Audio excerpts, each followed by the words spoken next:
the Dhammapada spoken by the Buddha. Chapter 17, verses 221 to 234. 221 to 234. Beginning from verse 221.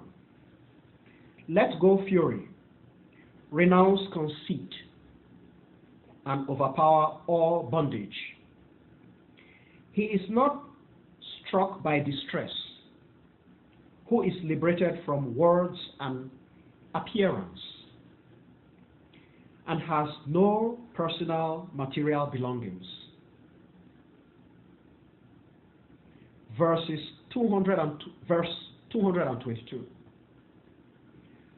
Verse 222.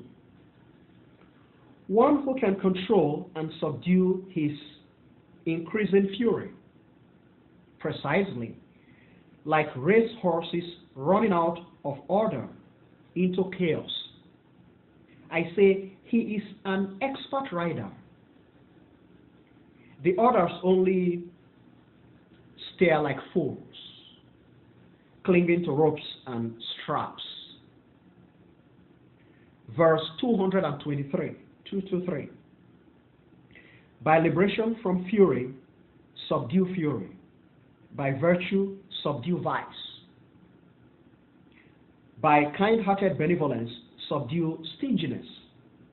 By being truthful, subdue the untruthful. Verse 224, 224. Be truthful always. Say the truth. Always say the truth. Don't be upset or furious. Ever be generous when approached. Even if you don't give a whole lot. Following these trio of fundamentals, trio of truths, you can enter into the circle of the gods, that is, the Devas. Verse 225, 225. Those wise men who are harmless, doing evil to none, but ever self-controlled and disciplined, proceed to the eternal heaven, in which they will have neither pain nor distress to endure. Verse 226, 226. Wandering and imaginary thoughts.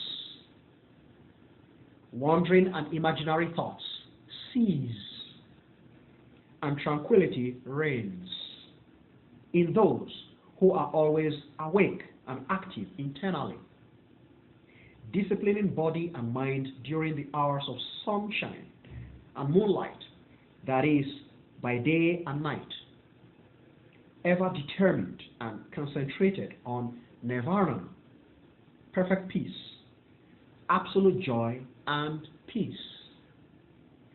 Verse 227, 227.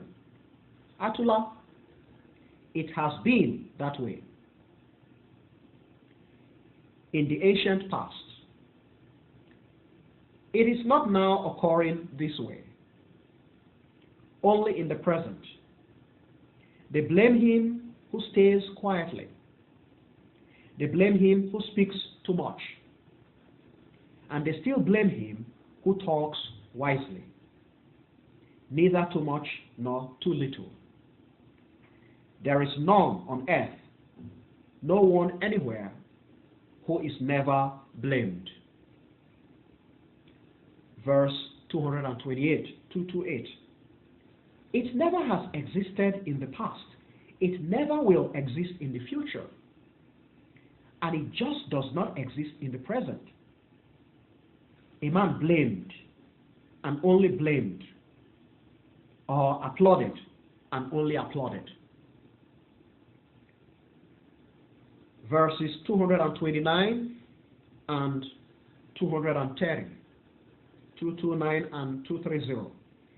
If a sage of impeccable character, blessed with understanding and wit, maintaining ethical standards and inner tranquility, is extolled and honored by examining minds after a long-drawn observation of him, just like a genuine gold piece is proven. Who may blame or criticize him? But the sovereign ruler over the deities, the monarch of the deities, extols him. Verse 231. Keep watch. Keep watch against bodily misconduct and disorderliness. Maintain self-control physically. Avoiding bodily misconduct. Live right. Doing right bodily. Verse 232. Keep watch. Keep watch against intellectual misconduct and disorderliness. Maintain self-control rationally. Avoiding intellectual misconduct. Live right. Doing right intellectually. Verse 233. Keep watch. Keep watch against lingual misconduct and disorderliness. Maintain self-control. Verbally. Avoiding lingual misconduct. Live right. Doing right. Lingually, that is, linguistically. Concluding verse 234.